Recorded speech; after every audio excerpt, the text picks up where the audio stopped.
I'm in a conference room, though I usually talk about science and safety in a courtroom. This is a wake-up call because after researching how jury trials might start again, I'm convinced there's a crucial missing piece to our pandemic response. No vaccine or cure is in sight. Playing catch-up against the virus with testing and tracing this late in a country this big is dubious. We shut down and suffer economically. We reopen and infections go up.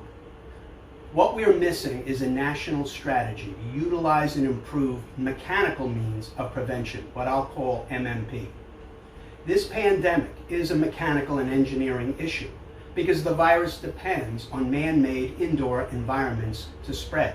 Outbreaks after parties and church gatherings, in prisons and meat plants, and recent spikes in places that are hot where people seek air conditioning all highlight how COVID thrives in crowded indoor spaces. We don't get this virus from infected people as directly as we get it from infected air. Specifically, small particles and aerosols can float indoors for hours, travel much further than 6 feet, and penetrate masks. With enough accumulation and long enough exposure, we get infected despite distancing and masks. And we can't dine or drink or go to the dentist in a mask. That's why we need to modify our spaces, not just our habits. Our reopening plans adjust human activity, but they don't adjust the indoor spaces where that activity occurs. This makes no sense. Risk is not just a function of how many people are in a room. It also depends on what happens to the air they breathe out. We recognize that the outdoors are safer than indoors. Now we have to go the next step and make our indoors more like our outdoors. Now, surface and outdoor transmission can't be ignored, but they're not driving this plague. Now, there are at least 5 ways to avoid breathing infected indoor air. The first is ventilation. The CDC recommends increasing the rate of ventilation to remove infected air as rapidly as possible. But air removal requires air replacement. So with modern airtight buildings, increasing the rate of ventilation may require more than just turning up the HVAC. It might require enlarging its capacity or making the building less airtight with new vents and working windows. The easiest and most dramatic way to increase the rate of ventilation is just to open opposing windows using a window fan if there's no wind outside.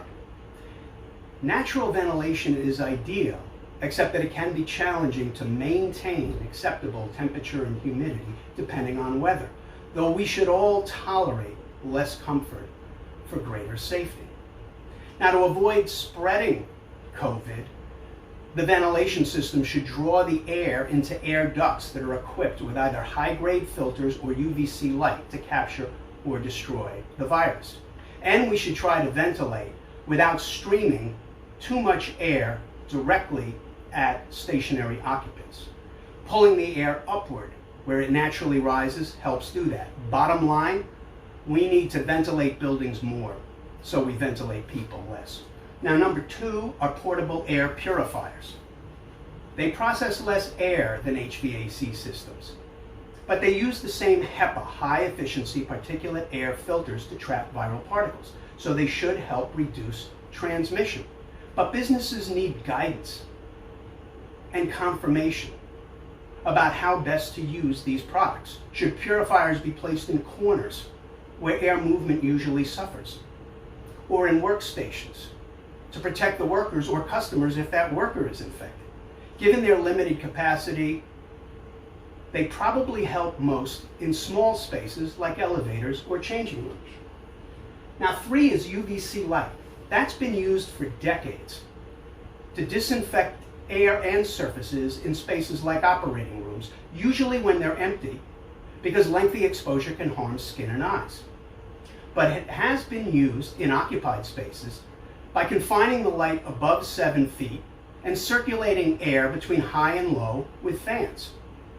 More recently, a UVC light with shorter wavelength called far UVC has been shown to deactivate airborne virus in seconds without harming skin or eyes over time. This is a potential game changer because the light could continuously disinfect all of the air in an occupied space. We should be accelerating this far UVC technology, but also rethinking standard UVC. In many situations, it seems easier to protect people from periodic applications of UV light than to protect them from viral air. Imagine UVC disinfecting the air in an office suite or a meat plant while workers take short morning and afternoon breaks. Or it could disinfect the air in an ICU or nursing home room while patients are covered and staff protected with PPE. Now, number 4 is better masks. Can we develop and mass produce a mask that is far more protective than cloth, like a reusable N95 that might have a built-in microphone to improve communication and reduce breathing, or that might connect to item number 5? That's a portable air supply, similar, or an individual air supply, similar to portable oxygen tanks and spare scuba canisters that are refilled with home air compressors, all of which are quite affordable. Maybe this could be worn in a backpack and give some extra air to help people wear a mask for a long time or during exertion without getting short of breath. Or it could be the only source of air for a short period of time to give total protection during high-risk activities, like riding a crowded subway. People might leave home with a filled air supply like they do with a charged cell phone. Sounds far-fetched? Well, so did everyone in cloth masks 6 months ago. Now, America invented the light bulb, airplane, and personal computer. We can do better than cloth masks and plexiglass dividers as our mechanical answer to COVID. Why not ask our engineers, inventors, and contractors to do everything possible to move, filter, or radiate indoor air before it can make people sick, so we can reopen more safely? MMP is focused infrastructure, a way to fight COVID by adding jobs instead of subtracting customers, and a way to inspire the consumer confidence needed to bring people back to restaurants, stores, and salons. People who can't see the virus and can't tell who's infected, but can see windows, fans, air purifiers, and UV lights, who can feel air movement. It's a no-lose. Even if a vaccine arrives ahead of schedule, with MMP, we're better prepared to face any airborne pathogen. The flu, a whole new virus, God forbid, a bioattack. We need to stop giving these pathogens the high ground, or we'll stay stuck choosing between deadly spikes and devastating shutdowns. You can help by forwarding this link and spreading this message. The time is now to expand the national dialogue on COVID to include industrial, not just medical, solutions.